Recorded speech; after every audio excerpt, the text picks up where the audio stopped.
안녕하세요, 명쾌한 체원장입니다. 반갑습니다. 첫 영상에서는 로봇이 아니야의 주인공 김민규의 인간 알러지 증상이 일어나는 것을 분석해드렸고, 이어지는 영상에서는 실제 인간 알러지 환자의 케이스에 대해서 말씀을 드렸습니다. 잘 보셨는지 모르겠네요. 오늘은 그 주인공인 김민규의 일상생활을 묘사한 영상을 보면서 분석해보려고 하는데요. 김민규는 인간 알러지 환자인데 불특정 다수의 모든 인간들에 대해서 알러지가 있습니다. 그런데 인간 이외에는 알러지가 일어나지를 않더라고요. 정말 특이한 케이스죠. 알러지가 있는 환자들도 여러가지 항목의 알러지들이 많은데 김민규가 다른 물질들의 알러지가 없다는 게 믿어지지가 않습니다. 이 드라마의 작가는 아마도 주변과 거의 단절된 생활을 해나가는 모습을 그려보고 싶었던 게 아닌가 생각이 들었습니다. 그러면 영상을 보면서 다시 이야기해 보겠습니다.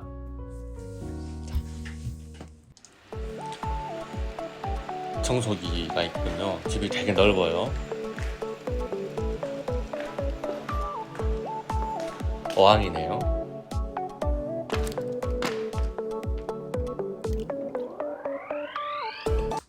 자, 이 부분을 한번 볼게요. 집에 어항이 있고 여기다 손을 집어넣었습니다.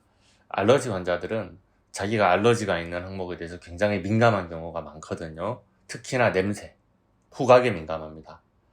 집안에 수족관이 있다면은 조금만 관리를 잘못해도 냄새가 나요. 오래된 물 냄새, 비릿한 물고기 냄새, 그리고 사료 냄새나 분뇨 냄새, 이런 것들이 발생을 할 수가 있죠. 케이스마다 다르기는 할 겁니다. 어항 안의 물질에 알러지가 충분히 있을 수 있다는 생각이 듭니다. 알러지 환자에게 위험 요소가 충분히 될 수 있으니까 집안에 어항을 두는 것은 추천하고 싶지가 않아요. 계속 보겠습니다.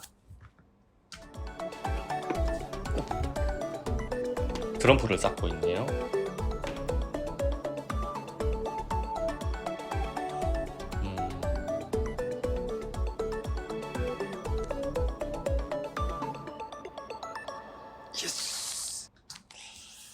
여러분, 이 트럼프를 쌓는 장면에서 혹시 문제점을 찾으셨습니까? 제가 볼 때는 두 가지 정도 문제가 보입니다. 첫 번째는 스트레스예요. 이렇게 트럼프를 쌓으면서 초집중하고 있잖아요. 이거 자체가 굉장한 스트레스를 야기를 합니다. 이렇게 조마조마하게 초집중하면서 하는 이런 모든 일들은 아드레날린이나 코르티솔의 분비를 굉장히 증가시키거든요. 스트레스는 알러지를 심하게 만듭니다. 두 번째는 트럼프의 소재, 바로 플라스틱에 대한 알러지인데, 플라스틱 알러지 환자분들은 플라스틱이 많이 있는 환경이나 장소에만 가도 몸이 따끔거리고 저리고 아프고 막 심하면 냉기를 느끼기도 합니다. 예를 들면은 우리나라 국민마트인 다이소, 거기에 가면은 플라스틱 포장지가 굉장히 많잖아요. 그게 이제 주로 PVC나 폴리에틸렌 소재인데, 그런 곳에 가면은 플라스틱 알러지 환자는 굉장히 힘들어요. 또 하나 예를 들어 볼게요. 폴리프로필렌 알러지요. 부직포 알러지라고 하죠. 작년과 올해 사이에 폭발적으로 늘어난 알러지거든요. 뭐랑 연관이 있는지 혹시 알 수 있겠습니까? 네, 바로 KF94 마스크 소재입니다. 마스크를 쓰고 있으면은 계단을 올라가거나 하는데 막 너무 숨이 쉬기가 힘들어가지고 막 주저앉고 싶고 그런 얘기를 하시는 분도 있었고요. 또 기도가 따끔거린다, 코가 막 쑤신다, 그런 얘기를 하는 분도 있었고, 마스크를 쓴 자리에 여드름이나 발진이나 두드러기가 올라오는 분들도 있었어요. 이런 게 바로 마스크 알러지 증상입니다. 폴리프로필렌 알러지 증상이 되는 거죠. 플라스틱 알러지만 해도 이렇게 문제가 되는데요. 이 장면에서는 그런 플라스틱을 굉장한 스트레스를 받으면서 그렇게 소재까지 만지고 있잖아요. 이런 것들은 만약에 알러지가 심한 사람이라면 굉장히 증상을 악화시킬 수가 있습니다. 네, 다음을 한번 계속해서 볼게요. 당신들 생각과 다르게 약을 난 혼자 잘 살고 있다.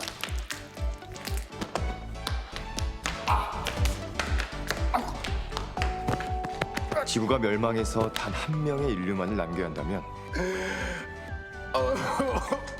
잠깐 멈출게요. 네, 잠깐 멈추겠습니다. 지금 이제 김민규가 약을 굉장히 많이 먹고 있네요. 알약의 종류가 상당히 많습니다. 김민규는 심각한 사람 알러지 환자잖아요. 그러면 평소에도 이런 알러지 증상을 막기 위한 약을 먹고 있을 가능성이 높겠죠. 알러지가 심한 사람들이 먹을 수 있는 약이다라고 하면 일단 항히스타민제, 그 다음에 유지를 하기 위한 정도의 스테로이드, 그리고 면역 억제제, 그리고 뭔가 좀 심리적인 안정을 유도하기 위한 항우울제나 안정제 같은 거를 먹고 있지 않을까 하고 추측을 해보고 했는데요. 여기서는 알록달록합니다. 이 알록달록한 알약의 껍데기 소재가 젤라틴으로 되어 있습니다. 보통은 돼지 껍데기 젤라틴, 아니면 조금 더 좋으면 뭐 식물성 소재의 젤라틴으로 되어 있는데, 이런 젤라틴 소재에 대한 알러지는 굉장히 많습니다. 실제로 저희 한의원 환자분들 중에서 젤라틴 알러지가 있어서 알약을 못 드시는 분들이 꽤 있거든요. 젤라틴으로 된 알약을 이렇게 삼키면은 바로 여기서 목에서 막 목이 조여오거나, 아니면은 조금 더 내려가면은 여기서 꽉 뭉쳐가지고 여기 그냥 붙어버린다, 식도가 조여서 안 넘어간다, 이런 말을 하시는 분들이 많은데요. 또 실제로 위장까지 내려가면은 또 위장 안에서 막 속이 쓰리고 소화가 안 되고 막 복통이 일어나고 그런 경우가 많습니다. 그러면 여러분, 이 장면은 한번 잘 기억해 놓으세요. 나중에 나올 알러지 치료와 많은 관련이 있는 일종의 떡밥 같은 장면입니다. 자, 이어서 한번 계속 보도록 하겠습니다. 그건 바로 나다. 그치. 혼자 사는 기술만 100만 가지거든.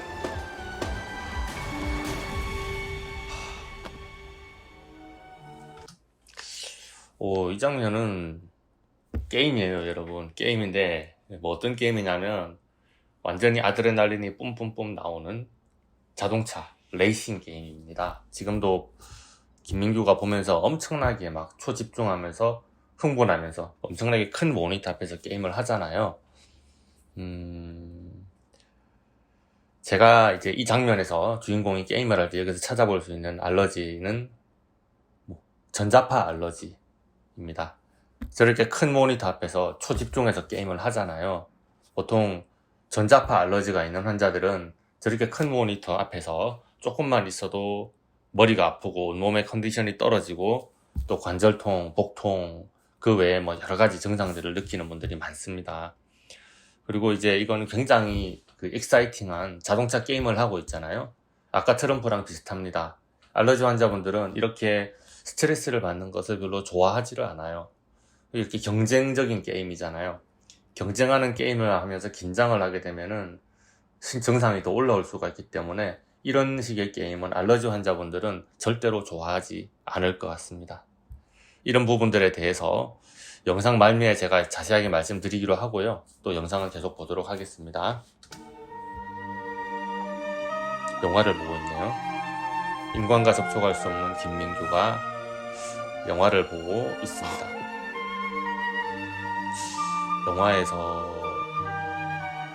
영화를 보면서 인간과의 어떤 접촉을 굉장히 갈망하는 것 같아요. 외롭지 패브릭 않냐고? 쿠션을. 천만에. 자, 잠깐 멈추겠습니다. 자, 여러분, 이 장면에서는 외로움을 타는 김민규가 그 외로움을 드러내는 장면인 것 같아요. 근데 김민규는 지금 패브릭으로 되어 있는 소파에 앉아서 패브릭으로 되어 있는 쿠션을 이렇게 붙잡고 접촉을 합니다. 이 장면은 패브릭에 대한 알러지의 소재가 될 것 같아요. 제가 패브릭 알러지가 있었던 분들에 대해서 한번 이야기를 해보자면은, 패브릭으로 되어 있는 소파에 앉았다가 일어나면은 그 자리가 빨갛게 되는 사람이 있었고요. 또 헬스장에서 운동을 하는데 장갑을 끼잖아요. 그 장갑의 벨벳 자리에만 딱 이렇게 습진이 생기는 거예요. 그런 분이 있었고요. 또 새로 산 실내화를 맨발로 신고 나서는 그 실내화와 닿았던 발바닥에 한 포진이 올라왔던 분, 장갑을 끼고 열심히 실험을 하고 나서 장갑을 벗었더니 피부가 갈라지고 터져서 막 피투성이가 돼 있던 분도 있었습니다. 이런 게 다 패브릭 알러지예요. 자, 그러면 마지막 장면으로 한번 넘어가 볼게요. 사람과 사람 사이엔 거리가 필요하다. 날 지키기 위한 거리가 필요하다.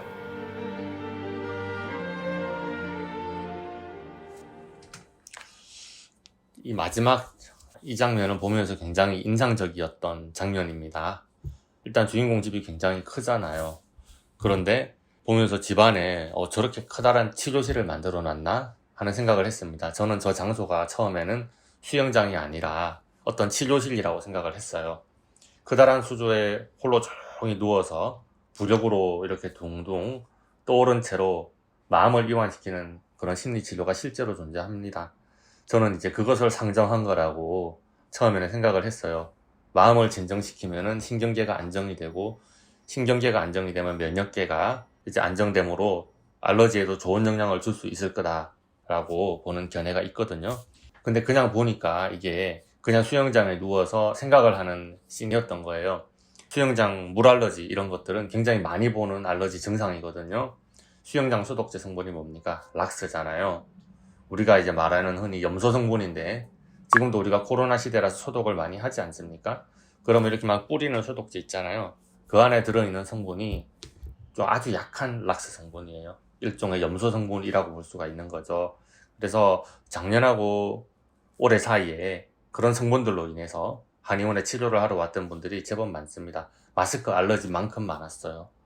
이런 락스 알러지나 또 이런 락스 성분에 대해서 염소 성분에 대한 알러지는 여름 알러지 치료의 단골 메뉴 중에 하나입니다. 자, 오늘은 로봇이 아니야의 주인공 김민규의 일상생활 영상을 한번 다 분석을 해봤어요. 드라마에서는 인간 알러지 하나를 부각하기 위해서 다른 항목에는 알러지가 없다라고 설정을 했는데, 실제 알러지가 심한 분들은 절대로 인간 하나에만 알러지가 있지 않고요, 모든 것에 알러지가 있는 경우가 많습니다. 자, 오늘 영상을 통해서 일상에 이런 알러지가 있을 수 있다는 것을 말씀드렸습니다. 아까 전에 화면을 통해서 봤던 트럼프, 또 자동차 게임 이런 것들을 알러지 환자들은 좋아하지 않는다고 말씀을 드렸죠. 알러지 환자들은 긴장감을 느끼면서 스트레스 받는 것을 좋아하지 않아요. 스트레스를 받고 막 과로를 하거나 몸이 힘들어지면 바로 몸이 상합니다. 그리고 브레인 포그가 심해서 알러지 환자들은 쉴 때는 누워있고 멍 때리는 것을 좋아합니다. 긴장하는 상황을 좋아하지 않기 때문에 놀이공원도 좋아하지 않고 롤러코스터도 또한 타지 않습니다. 왜 돈 내고 뭐 그런 걸 타냐, 돈 받고 타야지, 이런 말을 합니다. 보통의 알러지 환자분들은 아드레날린이 이렇게 뿜어 나오는 행동들을 즐기지 않아요. 알러지 환자들은 회복을 해야 되기 때문에 쉴 때는 그냥 늘어져 있는 경우가 대부분입니다. 이렇게 드라마하고 현실은 차이가 많습니다. 자, 오늘은 이렇게 일상생활에 있을 수 있는 알러지에 대해서 이야기를 해봤습니다. 하늘 아래 모든 것은 다 알러지가 있을 수 있습니다. 하지만 여러분, 너무 절망하지 마십시오. 잘 치료하면 됩니다. 그러니까 걱정하지 마시고 오늘은 여기서 마치도록 하겠습니다.